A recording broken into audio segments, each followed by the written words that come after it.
एक बार एक छोटी सी बच्ची हाथों में मिट्टी की गुल्लक लेके दवाइयों की दुकान पे भागते हुए पहुंची। वो काफी देर तक वहां खड़ी रहती है, लेकिन उस दुकान वाले की नजर उस पे नहीं जाती है, क्योंकि वहां पे पहले से इतने लोग थे, जिसके कारण उस बच्ची की आवाज उस दुकान वाले तक नहीं पहुंच पाती है। और कुछ देर बाद उस बच्ची को थोड़ा सा गुस्सा आया और उसने अपनी गुल्लक को उठा के काउंटर पे खूब तेजी से पटक दिया। और आसपास जितने लोग भी खड़े थे सारे उस बच्ची को देखने लगे। दुकानदार ने उस बच्ची से पूछा, बेटे आपको क्या चाहिए? फिर वो बच्ची ने बहुत ही भोलेपन से बोला, मुझे एक चमत्कार चाहिए। फिर दुकानदार ने बोला, बेटे चमत्कार तो यहाँ नहीं मिलता है। फिर बच्ची को लगता है वो दुकान वाला उस बच्ची से झूठ बोल रहा है। मेरे गुल्लक में बहुत सारे पैसे हैं, बस आप बोलिए कितने आपको पैसे चाहिए, लेकिन मैं आज यहाँ से चमत्कार लेके ही जाऊंगी। लेकिन उसी काउंटर पे एक और आदमी खड़ा था और उस आदमी ने उस बच्ची से पूछा, बेटे आपको चमत्कार क्यों चाहिए?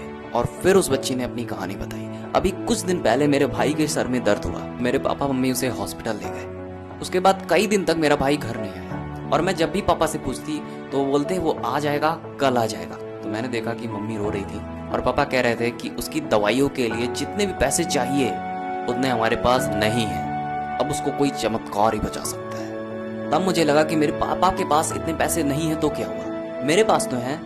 फिर मैंने जितने भी पैसे जोड़ रखे थे सारे पैसे मैं लेके इस दुकान पे पहुंची। फिर उस व्यक्ति ने कहा कि बेटा तुम्हारे पास कितने पैसे हैं? ये सुनते ही उस बच्ची ने अपनी गुल्लक उठाई और जमीन पे फेंकी और तोड़ दी और पैसे गिनने चालू कर दिए। बहुत सारे चिल्लर बिखर चुके थे और टोटल कैलकुलेट करने के बाद 19 रुपए उस बच्ची के पास थे और सारे लोग उसको खड़े होकर देख रहे थे। थोड़ी देर बाद उस बच्ची ने सारे पैसे अपने हाथ में लिए और उस व्यक्ति से बोलती है, मेरे पास पूरे 19 रुपए हैं। वो जो आदमी वहां पे खड़ा था वो थोड़ा सा मुस्कुराया और कहा, अरे तुम्हारे पास तो पूरे पैसे हैं, इतने में ही तो आता है चमत्कार। ये सुनकर वो बच्ची बहुत खुश हो गई और बोलती है, चलो मैं आपको अपने पापा से मिलाती हूँ। और बाद में पता लगता है कि वो आदमी कोई आम आदमी नहीं था, बल्कि वो न्यूरो सर्जन था और मात्र 19 रुपए में उस बंदे ने सर्जरी की और कुछ ही दिन में उसका भाई घर आ गया। और उसकी माँ जब उसके पापा से पूछती है कि अब बता दीजिए आपने ये चमत्कार किया तो किया कैसे, तो फिर उसके पापा बोलते हैं अपनी बच्ची की तरफ देख के, ये चमत्कार इसने किया है। तो यहाँ पे एक बहुत बड़ी बात है जो हम इस बच्ची से सीख सकते हैं कि हमारी जिंदगी में ऐसा समय जरूर आता है कि हमें कुछ समझ में नहीं आता है और हम हिम्मत हार जाते हैं, और फिर हमारे अंदर एक बच्चा होता है जो कोशिश करने से कभी पीछे नहीं हटता है, क्योंकि उसे लगता है कि मेरे लिए कुछ भी नामुमकिन नहीं है, क्योंकि उसको ना शब्द पता ही नहीं होता है कि ना शब्द होता क्या है, और वो